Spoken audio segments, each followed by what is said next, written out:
എസ്രയുടെ promotion തുടങ്ങിയ സമയത്ത് സംവിധായകൻ JK ആവർത്തിച്ചു പറഞ്ഞിരുന്നത് ഈ സിനിമയിൽ ഭയം മാത്രമല്ല ഉള്ളതെന്നാണ്. മലയാള സിനിമയുടെ സാങ്കേതിക പരിമിതികൾക്ക് ഉള്ളിൽ നിന്നുകൊണ്ട് തന്നെ സംവിധായകൻ JKയും കൂട്ടരും നിലവാരമുള്ള ഒരു സിനിമയാണ് പ്രേക്ഷകർക്ക് മുന്നിൽ എത്തിച്ചിരിക്കുന്നത്.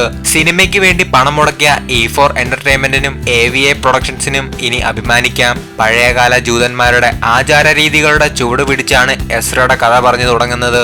ഇതിൽ പ്രധാനം ഡി ബുക്ക് ബോസ് എന്നൊരു ആവാഹനപ്പെട്ടിയാണ്. ശരീരത്തിൽ നിന്ന് പുറത്തെത്തിയ ജൂതാത്മാവിനെ ആവാഹിച്ച് ഡി ബുക്കിനുള്ളിലാണ് സൂക്ഷിക്കുന്നത്.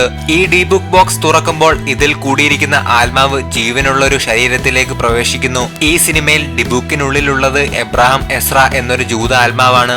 ലോകത്തോട് പ്രതികാരം ചെയ്യാനാണ് എസ്ര ഡി ബുക്കിനുള്ളിൽ കാത്തിരിക്കുന്നത്. കഥ പറഞ്ഞു പോകുന്നതിനിടയിൽ എസ്രയുടെ ജീവിതം പറയുന്നതിനായി സിനിമ പിന്നോട്ട് സഞ്ചരിക്കുന്നുണ്ട്. എസ്ര ആര് എന്ന് ഇതുവരെ സിനിമ കാണാത്ത ആർക്കും അറിയില്ല. അത് സിനിമ കണ്ടു തന്നെ മനസ്സിലാക്കേണ്ടതാണ്. അല്ലെങ്കിൽ സിനിമയുടെ അണിയറ പ്രവർത്തകർ തന്നെ പറയട്ടെ. സിനിമയുടെ ആദ്യ പകുതി കഥ പറയാനുള്ള മുന്നൊരുക്കങ്ങൾ നടത്തുന്നതിനാൽ ചെറിയ എഴുച്ചിൽ അനുഭവപ്പെടുന്നുണ്ടെങ്കിലും രണ്ടാം പകുതിയിലേക്ക് എത്തുമ്പോൾ സിനിമയ്ക്ക് ചടുലത കൈവരുന്നു. അഭിനയത്തിൽ പൃഥ്വിരാജ് ഒരുപടി മുന്നിൽ നിന്നപ്പോൾ ഒപ്പമെത്താൻ പ്രിയാനന്ദും നല്ല ശ്രമം നടത്തിയിട്ടുണ്ട്. മലയാളത്തിൽ സോളോ റിലീസായി ഇറങ്ങിയ എസ്രയ്ക്ക് അതിന്റെ നേട്ടങ്ങൾ തിയേറ്ററുകളിൽ നിന്ന് തന്നെ കൊയ്യാൻ സാധിക്കുമെന്ന കാര്യത്തിൽ സംശയമില്ല.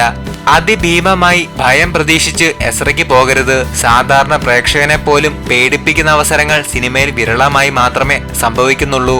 കൂടുതൽ സിനിമാ വാർത്തകൾക്കും വിശേഷങ്ങൾക്കുമായി ഈ ചാനൽ സബ്സ്ക്രൈബ് ചെയ്യൂ. എല്ലാവർക്കും നന്ദി.